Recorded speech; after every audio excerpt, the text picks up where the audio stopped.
जिस दिशा में ये दुर्दशा हो रही है, दिशा बदल ले बस।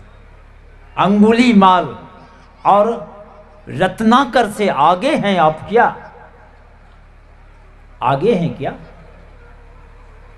रत्नाकर भी जहां रहता था जंगल में, उस मार्ग होके जो आता, बात क्या करेंगे, सीधे हथियार चलाता, दुनिया से विदा कर देता, और जो माल छीन के जमा कर लेता। कहते हैं मार मार के इतनी जमा कर दिए थे कि कहते हैं 7.5 गाड़ी जनऊ जमा हो गया था। वहां मुंशी बैठाया था क्या? यानी बहुतों को मारा था, हड्डी की ढेर लग गई थी। नारद जी भी दंड कमंडल लिए, झोली लिए जा रहे थे कि आवाज आई पीछे से कड़क, यही बाबा जी झोला डंडा रखो। उलट के देखा, हाथ में हथियार। नारद जी भी समझ गए, का झोला डंडा रखो और सीधे आगे बढ़ो। नारद जी कहते क्यों?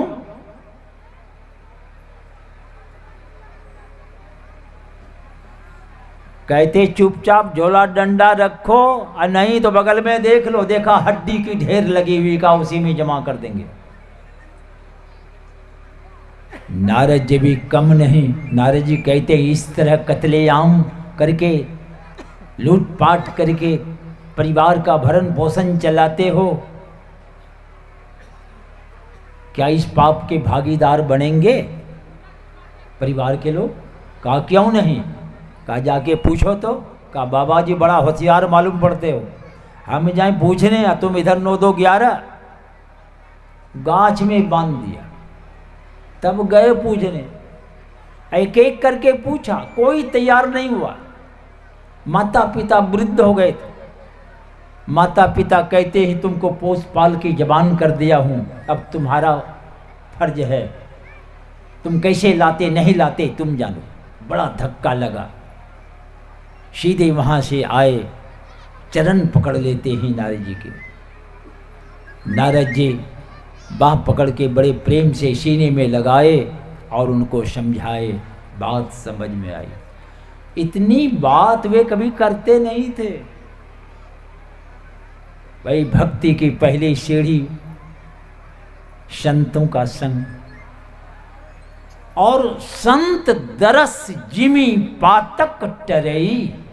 संतों के दर्शन से पाप टर तो जाता है, कुछ देर के लिए हट तो जाता है, खोपड़ी सही होती है, कुछ अच्छी अच्छी बात आने लगती है। अब वहाँ से हटते हैं तो फिर सब चढ़ जाता है कि ये उसी में ढक जाता है, भूल जाते। तो कुछ पाप हट जाने से कुछ बुद्धि सही हुई, जो गए घर तक पूछने आए, चरण पकड़ लेते हैं।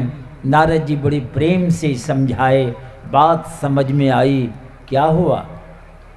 उल्टा उल्टा क्या? सिर नीचे पैर ऊपर कर लिया क्या? नहीं, काटो मारो बैरमुखी चाल छोड़ा। आंख बंद किए, संसार के तरफ से अपनी वृत्ति को हटाए, ले गए अपने अंदर, और वाल्मीकि भय ब्रह्म अपने स्वरूप में लौट गए। अपने आप का ज्ञान हुआ उनको। तो इसलिए गुरु महाराज कहते हैं, घटपट तिहु के पार में साईं बसे ही अंतरे। तुम्हारे अंदर में ही परमात्मा वास करते हैं, पर इस शरीर के अंदर जो है, घट के अंदर अंधकार, प्रकाश और शब्द के पार चलना पड़ेगा। कैसे जाइएगा पार? कैसे जाइएगा? कौन बताएगा किस होके निकलना है? जौ मिलन, अगर परमात्मा से मिलना चाहते हैं, जो मिलन को चाहते, तो देरी ना करें। कौन ठिकाना कब क्या घट जाए? चटपट निरक अभी अंत। चलिए संतों के पास, संतों का संग करें आप, चले अंतर्मुख, तो संतों के पास पहले जाना पड़ेगा। जो मिलन को चाहता, चटपट से कर संग संतरे, संतों का संग की बड़ी आवश्यकता है। तो संतों के पास जाएं, इस युक्ति को, इस राज को ठीक ठीक समझ लें आप। और आप सुन रहे थे, हमारे गुरु महाराज भी कहते, आहो भक्त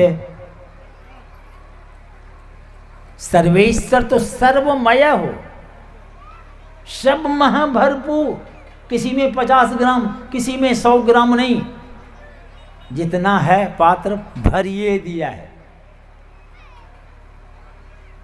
आहो भक्त सर्वेश्वर सर्वमय हो, सब महा भरपूर। पर दूर क्यों है जब भरपूर भरा है? आप भी इसी में हैं, परमात्मा, पर दोनों में मुलाकात क्यों नहीं हो रही है? तो गुरु महाराज कहते हैं, त्रैपट कारण दूर। त्रैपट के कारण परमात्मा निकट होके भी दूर से दूर है, दर्शन नहीं हो रहा है। त्रैपट, यही अंधकार के कारण, प्रकाश भी एक पर्दा है और अंतर प्रवेश करेंगे शब्द भी एक और पर्दा है। यही तीनों पट के कारण परमात्मा बहुत दूर है। इसलिए कह रहे हैं कि यही घट के अंदर जो पट है, त्रैपट खोलू हो, इसी को खोलने की आवश्यकता है। कहीं इधर उधर भाग दौड़ करने की जरूरत नहीं है। और पहले अंधकार को हटाना है। आंख बंद है, सामने अंधकार है, यही बज्जड़ है। यही गुरु महाराज कहते हैं, अंधेरी सन्मुख की, यही सामने जो है अंधकार, यही वज्र कपाट अंधेरी सन्मुख की है। सामने जो है बड़ी बज्जड़ है, बहुत मजबूत। इसी को तोड़ने और खोलने में बड़ी हिम्मत की आवश्यकता है। और ये अंधकार कैसे हटेगा? आप हैं अंधकार में बैठे हुए, अंधकार हटेगा कैसे? कोई कोठली है, उसमें अंधकार भरा हुआ है। वो अंधकार को कोई कहे कि 2-4 पहलवान को बुलाओ, मार लात घूसा से बाहर निकाल दो, क्या निकाल देगा? लात घूसा चलाने से निकल जाएगा अंधकार? खुद कि टाटा बुड़ला डालमिया जैसा को घुसा दो, अंधकार भाग जाएगा?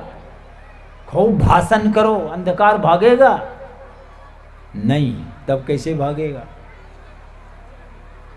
आप कबीर साहब कहते हैं, नाम का तेल सूरत की बाती। तेल और बत्ती की व्यवस्था वे बता रहे हैं। आप भी अंधकार से जो लड़ रहे हैं, आप लड़ते लड़ते मर जाइएगा। आप बत्ती जलाइए, अंधकार कहाँ चला जाएगा पता नहीं। और अंधकार को बुलाना है तो निमंत्रण कार्ड देना पड़ेगा क्या? बत्ती बुझा दीजिए, अंधकार आ जाएगा। बत्ती जलाइए, अंधकार चला जाएगा। आपके हाथ में है, बत्ती जलाने की आवश्यकता है, मगर बत्ती जलती नहीं है। तो कबीर साहब कहते हैं, नाम का तेल। और कबीर साहब ढिबरी लालटेन वाले युग की बात में, इसलिए वे बाती की बात कर रहे हैं। तो क्या करें? आप जो बैठे हैं आसन लगा के, इसको लालटेन समझ लीजिए आप। और नाम जप रहे हैं, ये तेल भरना हुआ। और आपकी सूरत ख्याल जो है वो बत्ती है। अगर लालटेन में तेल भर दिए, बत्ती को बाहर झुला दीजिए तो फिर जलेगी। तो क्या करते हैं, बत्ती को तेल में डुबा देते, तो वो तेल से सराबोर हो जाती है, तब वो बत्ती जलती रहती है। तो आप नाम तो जप रहे हैं, और आपकी सूरत रूपी बत्ती खेत में, आपकी सूरत रूपी बत्ती कुटमैती में, बाजार में, कहाँ कहाँ बत्ती झूल रही है, सूरत रूपी बत्ती आपकी कैसे जलेगी? इसलिए नाम में डुबा दीजिए आप, और नाम का तेल, सूरत की बत्ती जब डूबेगी तो ब्रह्म अग्नि प्रज्वलित होगी, ब्रह्म ज्योति, वो ज्योति प्रज्वलित हो जाएगी, आपके अंदर का अंधकार हट जाएंगे, प्रकाश मंडल में आप प्रवेश करेंगे, और फिर उसमें भी आगे बढ़ना है आपको, काहे कि सामने फिर प्रकाश का भी एक पर्दा है, उसमें आपको अवलंब मिलेगा, परमात्मा की आवाज को सुनने लगेंगे आप, और वही आवाज को पकड़ करके और आपको आगे बढ़ना है। तो वो आवाज को जब पकड़ के आगे बढ़ेंगे तो आपके जो अंदर में सारी चेतन की धारा सिमट कर जब केंद्रित हो गई, प्रकाश मंडल में प्रवेश किए और उस परमात्मा की आवाज को जब सुनने लगेंगे तो सारे आवरणों के पार, जो हमारे गुरु महाराज कहते हैं, ब्रह्म ज्योति ब्रह्म ध्वनि को धरी धरी ले चैतन्य आधार, तन में पिल पांचों तन पारा। यह स्थूल सूक्ष्म कारण महाकारण, ये चारों जड़ शरीर और एक चेतन शरीर, केवल शरीर जो कहते हैं, ये चारों जड़ और चेतन के पार चले जाएंगे। और हमारे गुरु महाराज कहते हैं, मैं ही हो सकोगे, जाओगे वही पार, पार गमन ही सार भक्ति है, लो यही ही में धार। कहते इस बात को हृदय में धारण कर लो, यही सार भक्ति है, इसके अलावे इधर उधर कर रहे हैं सब भूसा है भूसा। परमात्मा का दर्शन नहीं होगा आपको, इसलिए गुरु महाराज कहते आहो भक्ते सार भगति करी हो, आसार भगति करी संसार भरमत रहे, भक्ति श्रम भी आपके व्यर्थ चले जाएंगे। ये बाहर भ्रमण, बाहर ये तीर्थों धामों तमाम आध्यात्मिक बाहर ये अनुष्ठानों में आप दौड़ रहे हैं, तो गुरु महाराज कहते बाहर भ्रमण, बाल खेल, बच्चे का खिलौड़ कर रहे हैं आप, भगवान का दर्शन नहीं होगा आपको। ये बाल खेल जैसन है यार, इसलिए अंतर्मुख चले आओ। इसलिए हमारे गुरु महाराज कहते हैं अंतर पथ चालो, अब प्रभु को पालो। अब प्रभु बिनु, अगर प्रभु नहीं मिले, अगर मिल गए तब तो विश्राम मिलेंगे, और नहीं तो बड़ी मुश्किल है। प्रभु बिनु नहीं विश्राम,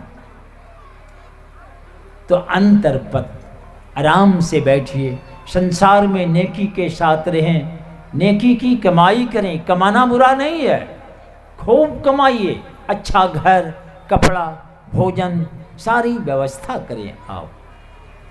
हमारे देश में सब लोग झुग्गी झोपड़ी वाले हो जाए, फिर क्या होगा? बॉर्डर के पार में दाव लगाए बैठा है, वो तो टहलते चले आएंगे, थम सकिएगा उसको? बॉर्डर के पार चीन, तो 62 में क्या हुआ? गए थे आसाम ताजपुर की तरफ, ताजपुर तक टहलते आ गया था चीन वाले, जितना टारगेट 72,000 वर्ग किलोमीटर हड़प लिया हुए।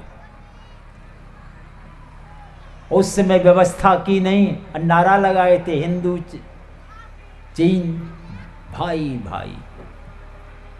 देख लीजिए क्या हुआ, ऐसा धोखा दिया, हड़प लिया हुआ। अब वो युग बदल गया है, अब वैसे आ गई प्रधानमंत्री हिम्मत वाले, ऐसी व्यवस्था खड़ी की और सब लोग झुग्गी झुपड़ी वाले होंगे, थाम सकेगा? नहीं। खूब कमाइए, आलीशान मकान बनाइए, सारी व्यवस्था कीजिए आप। उसी व्यवस्था में कुछ देर आराम से बैठ करके अब ये काम होता है। आराम से बैठ करके हंडी चढ़ेगी नहीं चूल्हा पर, आंख बंद किए बैठे, बड़ा ध्यान लगने वाला है, ध्यान लग जाएगा? नहीं। इसलिए कमाना बुरा नहीं है। अरे बहुत आप देखे होंगे, कोई मजबूत कुत्ता है, उसके पीछे 10 कुत्ता जब दौड़ता है तो मजबूत जो कुत्ता है उलट के देखता है, तो देखता है ना सब कुत्ता सब उधर रुक जाता है, हिम्मत नहीं होती कि जाए उसके पास, जानता है जाने से क्या होगा। तो क्या करता है वो सब कुत्ता सब, आगे पैर से जमीन खखोरता है, पीछे पैर से गर्दा पत्ता उड़ाता है, हिम्मत नहीं होती है वहाँ जाए, जमीन उमीन खरोच रहा है, कहीं जानता है जाने से क्या होगा। वहाँ दूरे से जमीन तमीन खरोचता है, पत्ता उड़ाता है, गर्दा धुर्रा, हिम्मत नहीं होती वे जाए। वैसे ही बॉर्डर के पार में गर्दा धुर्रा उड़ा रहा, हिम्मत नहीं होती है जाए, जाएंगे तो फिर क्या होगा पता नहीं। तो इसीलिए ये झुग्गी झुपड़ी वाले से पार लगने वाला है नहीं। देश धन धान से संपन्न हो, समर्थवान बने, इसलिए कमाना बुरा नहीं है। खूब कमाइए, अच्छी सारी व्यवस्था कीजिए, मगर यही व्यवस्था से आपका जीवन का कल्याण होने वाला नहीं है। इसी व्यवस्था में बैठ करके आपको ध्यान भक्ति की बड़ी आवश्यकता है, क्योंकि शांति अगर पाना चाहते हैं तो हमारे गुरु महाराज कहते ध्यान बिनु नहीं शांति आवे। लोग हूँ कितना हूँ व्यवस्था के बीच आप बैठे न रहिए। ध्यान जीवन में नहीं है तो आपके जीवन में शांति नहीं आ सकती है। अगर शांति पाना चाहते हैं तो आराम से बैठ करके आपको ये काम करना पड़ेगा। हमारे वेदांत के ऋषि भी कहते हैं कि अब तक और कोई दूसरा उपाय नहीं, इसकी व्यवस्था ही नहीं हो पाई है। एकमात्र ध्यान, एकमात्र, और एकदम आराम से बैठकर ये काम होता है। बस आँख बंद करें, सामने अंधकार है, अगर दृष्टि नहीं टिकती है, इसीलिए कहा जाता है मंत्र का जप करें और उसके रूप का ध्यान करें। आप में वो योग्यता, वो क्षमता आएगी, तब दोनों दृष्टि जब टिकेगी तो वही शिव अज सुख सनकादिक नारद ये सबके सब बड़े पारंगत हैं, ध्यान साधना की पराकाष्ठा पर पहुँचे हुए सब बैठ के विचार कर रहे हैं। क्या विचार किए? सब कर्मत, सबकी यही राय विचार है कि राम के चरण में प्रेम करो, यही बात है। तो राम का चरण कहाँ है? राम का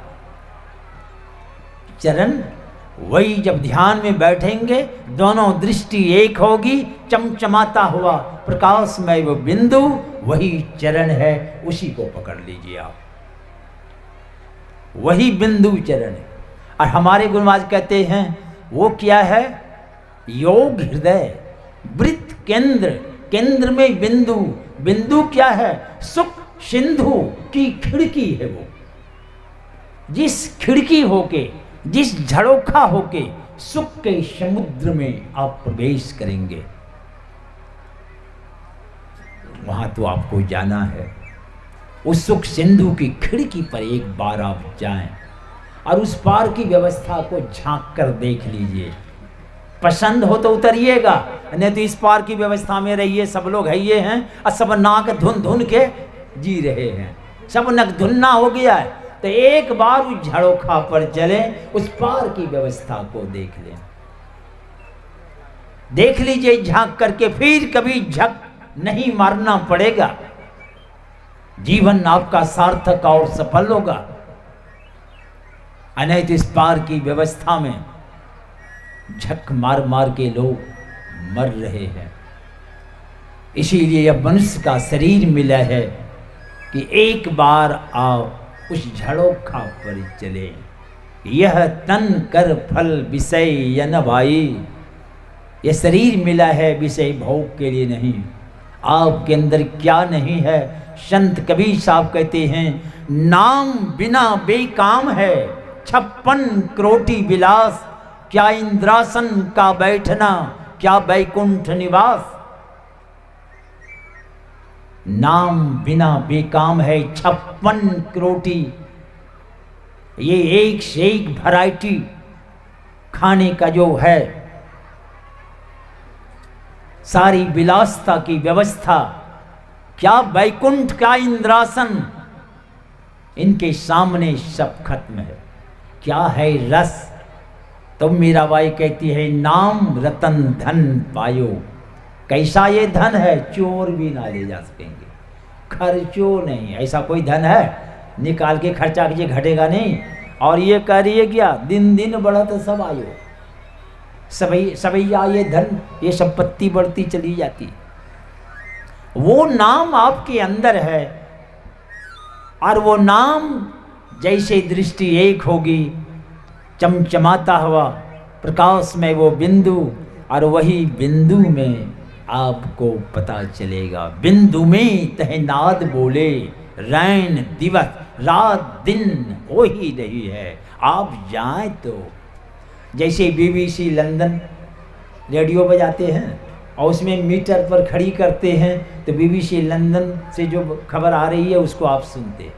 विविध भारती मीटर पर खड़ी कर दिए सुई को, तो वहाँ की आवाज़ सुनने लगते हैं। तो आप अपनी दृष्टि रूपी ये सुई को संसार के तमाम पॉइंट पर से हटा करके आप दो नयन बीचों बीच उस पर जाके खड़ी कर दें।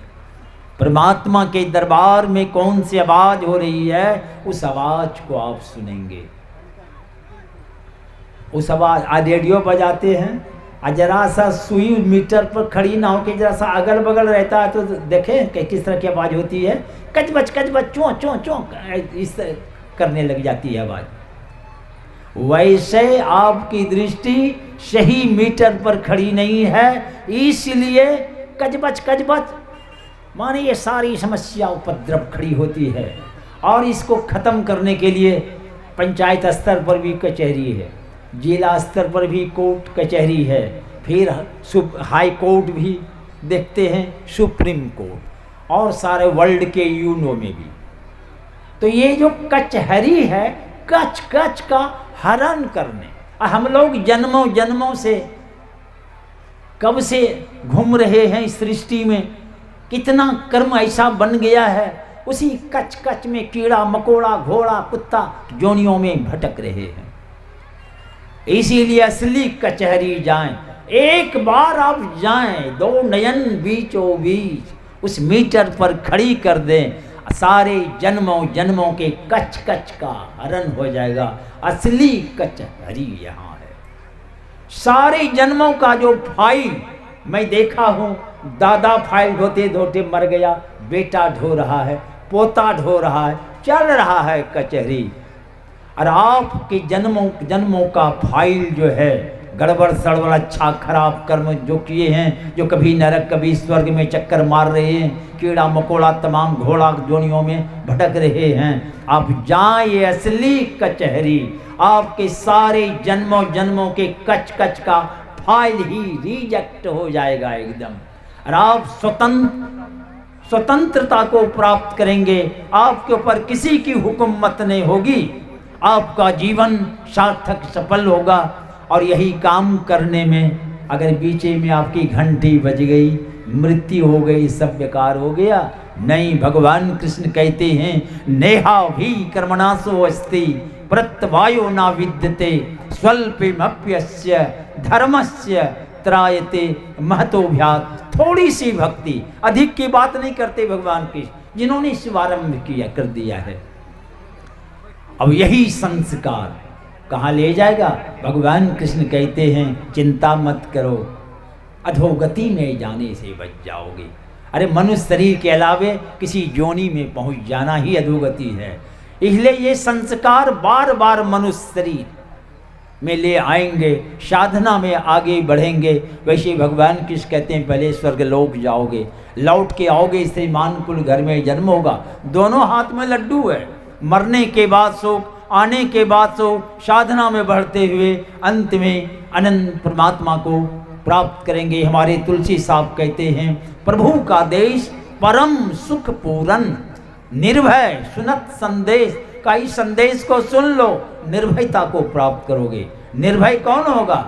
जिनके ऊपर सार समस्त खतरा का अंत हो जाए। जब तक खतरा मंडरा रहा है आप निर्भय नहीं हो सकते। आप डर बना हुआ है, वहाँ दुख रहेगा। इसलिए गुरु हमारे तुलसी साहब कहते, प्रभु का देश, वहाँ जाओगे वहाँ निर्भयता को प्राप्त करोगे। इस बात को सुन लो। तो ये हमारे चरणदास जी महाराज कहते हैं, ऐसा देश दीवाना रे लोगों, जो जाता है वहाँ मस्त हो जाता है। कैसी मस्ती आती है? बिना मदिरा मतवारे झूमे। यहाँ पी पी के झूमते झामते नाला गड्ढा में चला जाता है। मर चरणदास जी महाराज कहते, बिना मदिरा के मस्त होते हैं, 8 पहर झूमत ही बीते सजवाई करी है। तो ये बिना मदिरा के मस्त रहते तो फायदा क्या हुआ? तो चरणदास जी महाराज जजमेंट सुनाते हैं, जन्म मरण दुख हो, तुम्हारा जन्म और मरण का अंत होगा। दुखों का सरदार ही खत्म हो गया, एक साथ समझ दुख का दफन हो गया। आप दुख के बाहर निकल गए, आपका जीवन सार्थक और सफल हुआ। इसलिए जो काम कर रहे हैं आप, ये संस्कार आपको अधोगति में जाने से बचाते रहेंगे, अंत में अनंत परमात्मा तक पहुंचा के दम छोड़ेंगे। इसलिए भक्ति भी बिनसे नहीं, आए पड़े जो चोर, कंचन जो विष्टा पड़े, घटे नेता को मोल। इसलिए संसार में नेकी से रहें, नेकी की कमाई करें। झूठ, चोरी, नशा, हिंसा और व्यभिचार, ये पंच पाप से बचकर रहें। और जो है आपके पास, जैसी परिस्थिति है उसी में रह करके आराम से बैठ के आप भक्ति काम करें। यही संस्कार बढ़ते बढ़ते अंत में अनंत परमात्मा को प्राप्त करेंगे। अनंत का सुख भी अनंत है, ना उस सुख का अंत होता है, ना कभी दुख का मुंह देखना पड़ेगा। इसी में जीवन की सार्थकता और सफलता है। बोलिए श्री सद्गुरु महाराज की जय। और ये सत्संग को ज्ञान यज्ञ कहते। ये ज्ञान यज्ञ, वो ज्ञान जिस ज्ञान से मुक्ति मोक्ष प्राप्त करते हैं। ज्ञानान मोक्ष मवाप्नोति, बिना ज्ञान से मुक्ति नहीं होती। और ये ज्ञान यज्ञ में आप लोग आके बैठे हैं, ये आप लोगों का सहयोग है। अगर आप लोग कोई ना आते तो बाबा लोग किनको सुनाते? खंभा खुट्टा को। आपके आने से, बैठने से आयोजन की शोभा बढ़ गई। इसलिए आप भी इस पुण्य के भागीदार हैं। जो जिस किसी ढंग से इस ज्ञान यज्ञ में आप सहयोग किए हैं, सबके सब पुण्य के भागीदार हैं। ऐसे पुण्य की पूंजी से साधना में बढ़ते हुए अनंत सुख के पूंजी में आप पहुँचेंगे। मैं गुरु महाराज से यही प्रार्थना करता हूँ, सबकी शुभ मंगल कामना करते हुए आप उस मंजिल तक पहुँच सके, यही शुभकामना के साथ बोलिए श्री सद्गुरु महाराज की जय।